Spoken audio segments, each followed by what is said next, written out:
The crowd roared like thunder, their voices echoing through the massive Colosseum carved into the side of a jagged mountain. The air was thick with the scent of sweat, blood, and the metallic tang of alien adrenaline. The fighting pit below was a circular arena of cracked stone, stained with the remnants of countless battles. Above, the twin suns of Zorath burned brightly, casting long shadows across the blood-soaked ground. In the center of the pit stood a lone figure, a young alien girl, no more than 16 cycles old by human reckoning. Her skin was a pale lavender, her hair a cascade of shimmering silver strands that clung to her face, damp with sweat and tears. Her eyes, wide and terrified, darted around the arena as she clutched a crude dagger in her trembling hands. She was no warrior. She was prey. The announcer's voice boomed over the speakers, a deep, guttural growl that sent shivers down the spines of the spectators. Ladies and gentlemen of the Galactic Syndicate, behold. The final round of the Zorathian Blood Games.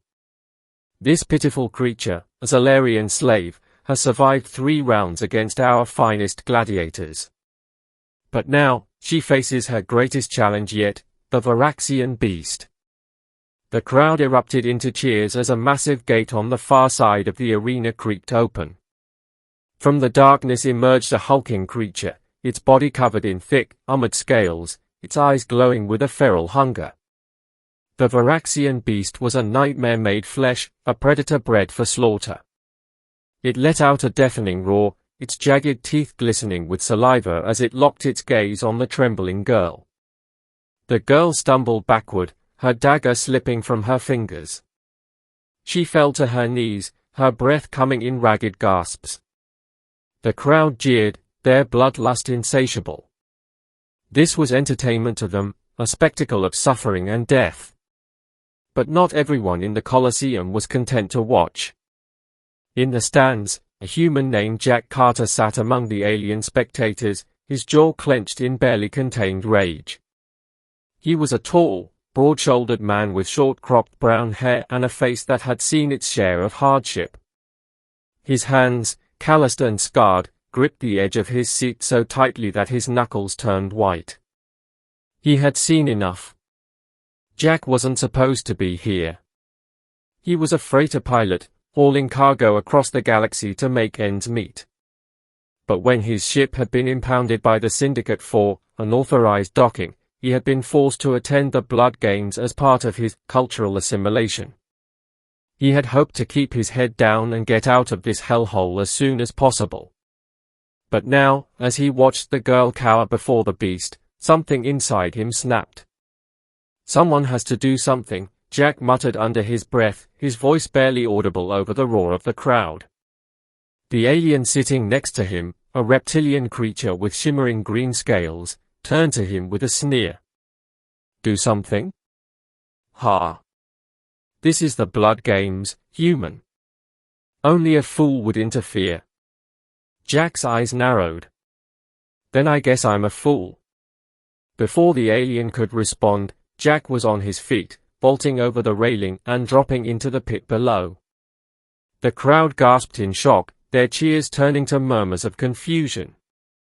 No one had ever interrupted the Blood Games before. It was unheard of. The girl looked up, her eyes widening in disbelief as Jack landed in a crouch beside her. He straightened, his gaze locked on the Voraxian Beast, which had paused mid-charge, confused by this unexpected development. Stay behind me, Jack said, his voice calm but firm.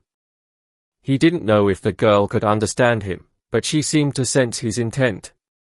She scrambled to her feet and ducked behind him, her small hands clutching the fabric of his jacket. The Voraxian Beast let out another roar, its massive claws digging into the stone as it prepared to attack. Jack reached down and picked up the girl's discarded dagger, testing its weight in his hand. It wasn't much, but it would have to do. The beast charged, its massive body moving with terrifying speed. Jack stood his ground, his heart pounding in his chest. At the last second, he sidestepped, narrowly avoiding the creature's snapping jaws. He swung the dagger, aiming for the beast's exposed underbelly, but the blade glanced off its armored scales. The crowd roared with excitement, their confusion giving way to bloodlust once more. They didn't care who fought, as long as there was blood. The Voraxian Beast turned, its eyes blazing with fury. It lunged again, its claws slashing through the air. Jack ducked, feeling the wind from the creature's strike ruffle his hair. He rolled to the side, coming up behind the beast, and drove the dagger into the soft spot where its leg met its body. The beast howled in pain, its blood splattering across the arena floor. But it wasn't enough to bring it down. The creature spun around, its tail whipping through the air and catching Jack in the chest. He was thrown backward, the breath knocked out of him as he hit the ground hard. The girl screamed, her voice high and desperate. She ran to Jack's side, her hands fluttering over him as if she could somehow heal his wounds. Jack groaned, pushing himself up onto his elbows. His ribs ached, and he could feel blood trickling down his side, but he couldn't stop now. The Voraxian Beast was circling them, its movement slower now but no less deadly. Jack knew he couldn't outlast the creature in a straight fight. He needed a plan. "Hey!" Jack shouted, waving his arms to get the beast's attention. "Over here, you overgrown lizard!" The creature roared, charging once more. Jack waited until the last possible second, then grabbed the girl and ducked to the side.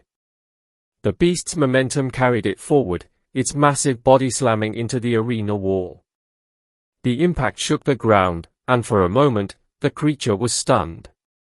Jack didn't waste the opportunity. He scrambled to his feet, pulling the girl with him, and ran toward the beast. With a grunt of effort, he drove the dagger into the creature's eye, sinking it deep into its skull. The Voraxian Beast let out a final, guttural roar before collapsing to the ground, its body twitching as it died. The arena fell silent, the crowd too stunned to react. Jack stood over the beast, his chest heaving, his body battered and bruised. He turned to the girl, who was staring at him with wide, grateful eyes. "You're safe now," he said softly, though he wasn't sure if she understood. The silence was broken by the sound of a single pair of hands clapping. Jack looked up to see a tall, elegant alien standing in the VIP box above the arena. His skin was a deep blue, his eyes cold and calculating. This was Zorath, the Syndicate's overseer and the mastermind behind the Blood Games. "Well done, human," Zorath said, his voice dripping with mockery. "You've proven yourself quite the entertainer. But do you really think you can walk out of here alive?" Jack's jaw tightened. He had known this wasn't over. He glanced around the arena, his mind racing. The gates were sealed, and the stands were filled with armed guards. There was no way out. But then, to his surprise, the girl stepped forward. She raised her hands, her fingers glowing with a soft, ethereal light. The air around her seemed to shimmer, and for a moment, Jack thought he was hallucinating.